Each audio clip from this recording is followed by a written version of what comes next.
My biggest qualm with the financial independence, retire early movement is that people target a number that allows them to not work. I kind of encourage people to save up not financial independence, retire early money, but privately funded sabbatical money. I can't wait for you to hear Chris's financial journey, because while retiring early was never the goal, becoming financially free was. Today, we're going to pull back the curtain and hear how Chris hacked his way to financial freedom and how you can be one step closer to financial freedom in your journey. Chris, thank you for joining me today. Yeah, I'm excited to be here. I am excited to tell your story because I think it's a little fascinating. When did you discover financial independence, like the whole concept? Way after I started practicing what I now know to be the best practices of financial independence. Like probably, if I had to guess, somewhere in the 2014, 15, but probably started pursuing it 5 years earlier. Okay, so you're pursuing it, but you don't know what it is. Explain. I had a handful of jobs out of college that I did not like. And I was like, this can't be life, right? I tried probably 3 jobs and I was like, none of these feel like something I could do for the rest of my life. I don't want to rely on this life. I need to have some more flexibility. If I want to be able to take any job that I love, that job might not pay as much. I need to save money so I'm not reliant on work, or at least work I don't enjoy. So I was like aggressively saving. I wasn't aggressively saving because I knew there was a financial independence movement or I knew there was a FIRE movement.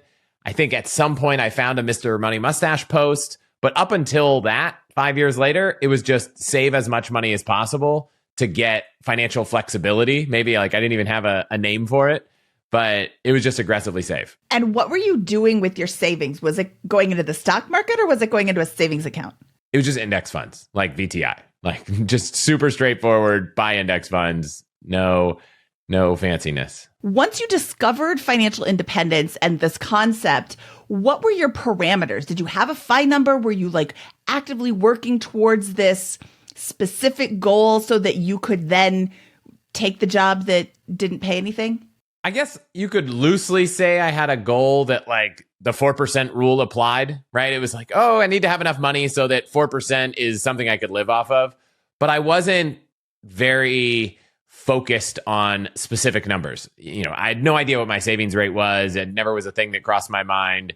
I was just save as much money as possible and have more money. And at some point evaluate that I was there. And I kind of knew I wasn't there. And then we had a bunch of, I'll call them step functions in wealth that happened that were none of them independently actually eclipsed the amount we just saved, but they added, they were boosts along the way. And so each time one of those happened, we were like, oh, great. We're a little bit closer to this thing that I haven't really defined what it is, but I don't feel like I'm there yet. Okay, well, that's valid. You are famed for financial hacks. Your show is called All the Hacks, and you're talking about different ways to hack life and finances and all of this. Do you consider yourself to be frugal? Frugal, probably. I think cheap, maybe not. What happened when I had this first job was I was like, wow, I don't like this. Let's try another job. Oh, wow, I don't like this. Maybe I don't like work. That would be unfortunate, right? Because you need to work, but maybe I haven't found what I love. I had 2 options, right? If you want to save more money, you can make more money or spend less money. There's not a lot of parameters. There are 2 levers. And it's really hard in a job you don't love to find a way for your boss to give you more money, right? You hate this. So I was like, the only option is spend less money. However, I also didn't want to have a beans and rice, live in a house with 17 roommates life. So that's where the financial hacking and optimization came in. It was how can I take every line item of what I spend money on and find a way to make it cheaper? So travel was a big line item. Great. Let's do travel hacking and points and miles to reduce that cost and just kind of systematically reduce all of the expenses in life so that you can save more money, but without having to sacrifice the quality. Yes. And I am a huge proponent of that. I am constantly recommending not only your podcast, but also your thoughts and ideas and, from examples from other people as well. If you want to keep your expenses low or you want to lower your expenses, look for all the things that are in your life that you really do a whole audit on what's in your life. Oh, I could get rid of this and never miss it. Then get rid of it. But if you want to keep it in your life, look for ways to do it cheaper. So Chris, what is your timeline for your financial journey? How long after you discovered the concept did you consider yourself financially free? Probably started realizing I didn't like work. I think I maybe gave the wrong numbers earlier. It's probably like around 2008, 2009. And it wasn't that I didn't like work. It was just I didn't like the work I was doing. So let's call that 2008, 2009, 25 years old. That seems about right.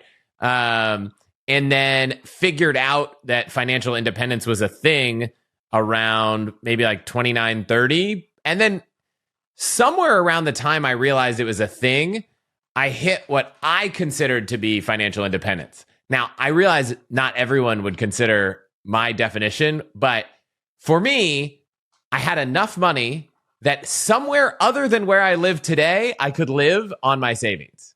So I did not have enough money that my 4% rule or whatever rule you want to do would cover my expenses. I lived in the Bay Area, that number was way bigger. But I knew that if we wanted to quit everything we were doing and move to Thailand, we were good. So that for me was the first moment where it was that you have enough money that you could live somewhere in this world without having to work. Okay. I think that's a great definition. When did you leave formal W-2 employment? I guess I'm still a W-2 employee of my own company, but that was 2 years ago, 38 years old, 37 years old. Okay, so between I'm able to geographically arbitrage my financial freedom to the time that you actually left formal employment, not for you. Sorry, you're great, but you don't count as an employer for you. What happened in those 6 years or 8 years between the time that you could have been financially free and the time you actually left? I started a company. And I ran that company and then we shut it down. And then I joined another company and worked there for 3 years and then left to work on this podcast full time. It was just, it's funny enough because I found when I joined Wealthfront after they kind of, what's called an acqui-hire, they didn't want to buy my company, but they wanted the team to come work there. And so they kind of made great offers for people to come work there, but they didn't buy the company. No money got deposited to my bank account other than my salary.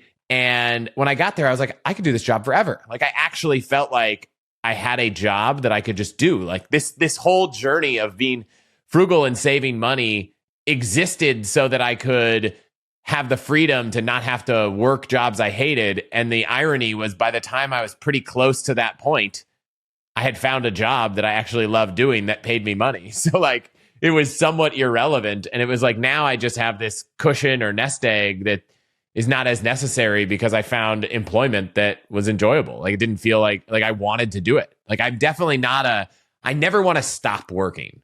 You never want to stop working being productive, or you never want to stop working potentially for somebody else? Because I think it's the former. I could see myself working for someone else tomorrow. I mean, not tomorrow, because let's say hypothetically podcast implode, which would probably mean no one ever watches this video by the time, but if that were true and the company that we have, doesn't work, yeah, I would totally just go get a job building products at a company I love, or there's a handful of jobs I think I could really enjoy and I would have no qualms working for someone.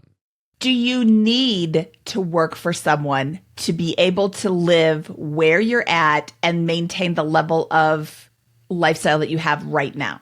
I think without feeling uncomfortable, yes.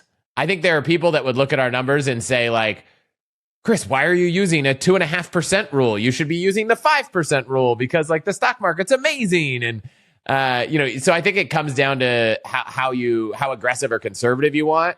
I don't think I would feel comfortable living where we are, doing the things we do without generating income for another, 5 or 6 years is my guess, but I haven't really done the math because it's not really an option. I just like working. So, well, and you said yourself, you work for yourself. So if you want to take time off, you can take time off. You just record in advance and then everything's coming out on schedule while you're traipsing around the world. But I don't want to.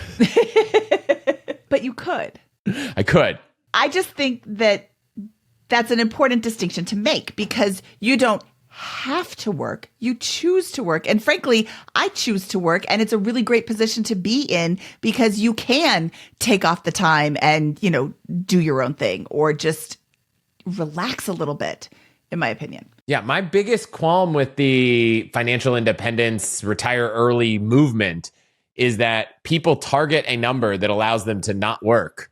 And then in their not working period, almost everyone I know, there's probably a couple exceptions of people I've met, but almost everyone finds something they're excited about, does that thing, and it ends up generating income. And so the number you need to retire early and never work is way higher than the number you need to stop doing what you're doing today for employment, buffer yourself a few years, and probably, not certainly, but probably find a way to generate income doing something you love that doesn't feel like work. And then you could have retired earlier, in the sense that you quit your job. But, I kind of encourage people to, I don't know, save up not financial independence, retire early money, but, privately funded sabbatical money so you could take a couple years off and see if you find something you love. And if you don't, you can go back and work and make more money. But if you find that earlier in your career, like I found this thing, my wife and I both do it now full time. It generates enough income to cover all of our costs. That's really cool. Like had I not found that for 10 more years, that the thought of that makes me kind of depressed. Like if I had just not realized that it was possible, I was fortunate that the thing I did was able to get started while I was working. And I think that's probably true of most side hustles or projects. Like you can do that. But if you truly can't with your employer, don't feel like you need to save up enough to stop working forever. Just save up enough to stop working for a year, 6 months, 3 years, 5 years, whatever that number is. Okay, so you talked about saving aggressively. Do you have any sense of what your cumulative yearly expenses were when you were unintentionally starting your financial journey? There was a point in time where I remember spending less than like 50 grand a year in the Bay Area, which was, probably relative to other places seems really high, but relative to the Bay Area, it seems incredibly low. And the big unlock for us was when we got a 3-bedroom place and turned one of the bedrooms into like a separate studio. And so we were able to basically completely mitigate our housing costs. And then it was like, we mitigate our housing costs. We worked at startups that provided lunch. Like we were just shipping. We used points and miles for travel. We had an old car that we'd already paid off.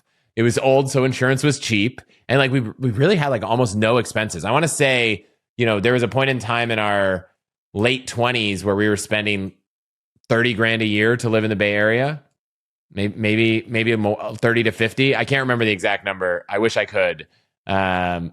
I never really tracked it. Like it was, I had a rough sense, but I was not as aggressive. I can tell you to the dollar what we spend now because, like now I've played with all the tools and I know how to track it. And it's like an order of magnitude larger than that. But there was a time where we basically had almost no net housing cost and everything was kind of feeling like we were able to really aggressively save. Okay. And that's how you do it. That's how you become financially independent is you reduce all of your expenses. Except for food. There's no great way to live in an awesome city and want to eat great food and not spend money.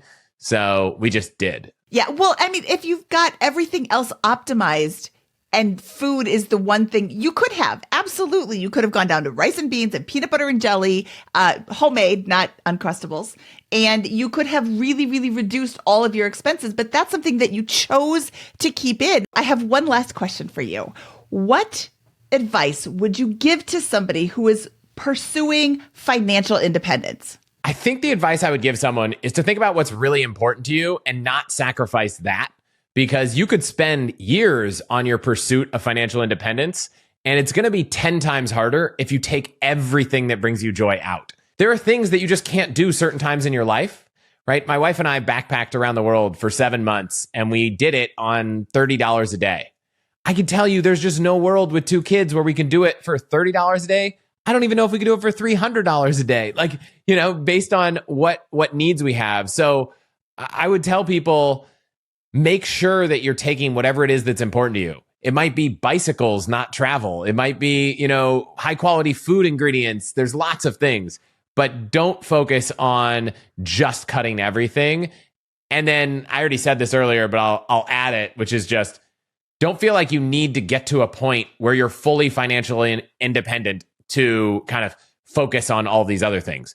Take a break along the way, see if there are opportunities to get partially financial independent. There's all these terms like lean-fi and barista-fi, and I wouldn't try to go all the way to like full on financial independence, retire right now, because there's a pretty decent chance that when you're in that state of done with your day job and able to be creative, you'll probably make some money.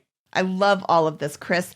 Thank you so very much for your time today. It is always fantastic to talk to you. Where can my audience find you? All the hacks. You can go to the website. You can search it on the internet. You can search it on YouTube. We kind of own that phrase. So that's where you can find me. That's awesome. All the hacks. And yeah, he is everywhere. And listen to his podcast. It's super awesome. You are going to learn something because he is so very smart. All right. If you liked this video, please click the thumbs up and don't forget to subscribe to this channel for more inspiring fire videos just like Chris's. This is Mindy Jensen signing off.